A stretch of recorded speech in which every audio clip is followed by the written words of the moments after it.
పెళ్ళిళ్ళు అయిన దగ్గర నుండి అసలు ఇంట్లో మనశ్శాంతి అనేదే లేదు. శాంతి పూజ జరిపించాలని చెప్పి లీలావతి అంటూ ఉంటుంది. దాంతో ఆనందం మనసులో శాంతి పూజతో పాటు వేరే పూజ కూడా జరిపిస్తే అప్పుడు మళ్ళీ ఈ ఇంటికి దూరమైన సంతోషం తిరిగి వస్తుందని చెప్పి ఆనంద్ అనుకుంటుంది. మరోపక్క అనన్య కాంచన ఇద్దరు కూడా గదిలో మాట్లాడుకుంటూ ఉంటారు. ఏంటమ్మి నువ్వు చెప్పేది?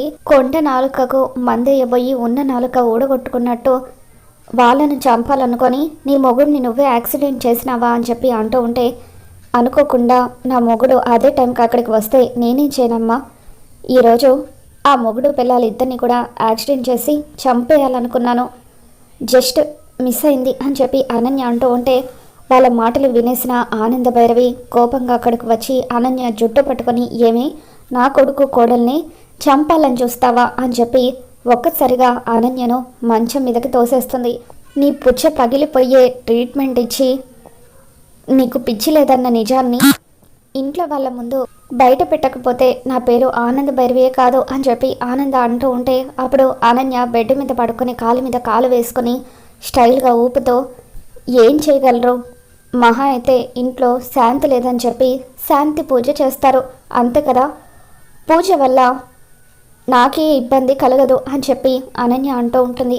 చూస్తావు కదా ఆ పూజతోనే నీకు పనిష్మెంట్ ఎలా ఇస్తానో చూడు అని చెప్పి ఆనంద భైరవి తర్వాత రోజు ఉదయాన్నే అనన్యను, శరణ్యని, కాంచనాని వీళ్ళందరినీ కూడా గుడికి తీసుకొని వస్తుంది.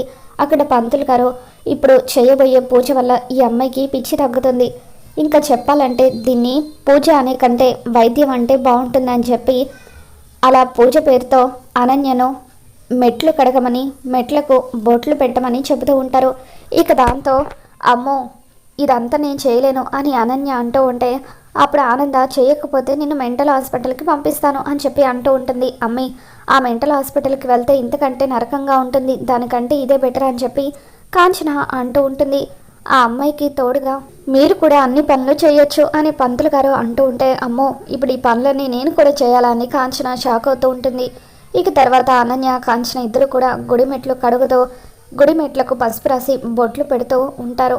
ఇక తర్వాత పంతులు గారు గుడి చుట్టూ 5 ప్రదక్షిణలు చేయాలి, అది కూడా మోకాళ్ళ మీద అని చెప్పగానే ఇక అనన్య, కాంచన ఇద్దరు కూడా మోకాళ్ళ మీద ప్రదక్షిణలు చేస్తూ ఉంటారు.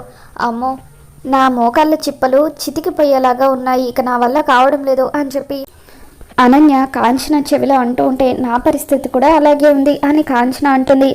అమ్మ ఇందాక చక్కెర పొంగలి దద్దోజనం అడిగారు కదా, మీరు త్వరగా పూజ చేస్తే ఎంత ప్రసాదం కావాలంటే అంత ప్రసాదం పెడతాను అని చెప్పి పంతులు గారు అనడంతో అనన్య పిచ్చిదానిలాగా నటిస్తూ, అయి ప్రసాదమా, సరే అయితే చేస్తాను అని చెప్పి అలా పూజలన్నీ కూడా పూర్తి చేస్తుంది.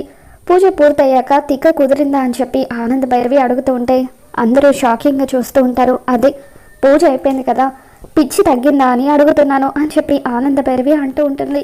ఇక ఆ విధంగా మొత్తానికి శరణ్యకు దర్శన్కి యాక్సిడెంట్ చేసి చంపాలనుకున్న అనన్యకైతే ఆనంద భైరవి బుద్ధి చెప్తుంది. మరి రాబోతున్న ఎపిసోడ్లో ఏం జరగబోతుందో మళ్ళీ మన ఛానల్ తెలుసుకుందాం. ఈ వీడియో మీకు నచ్చినట్లయితే ఒక లైక్ చేయండి.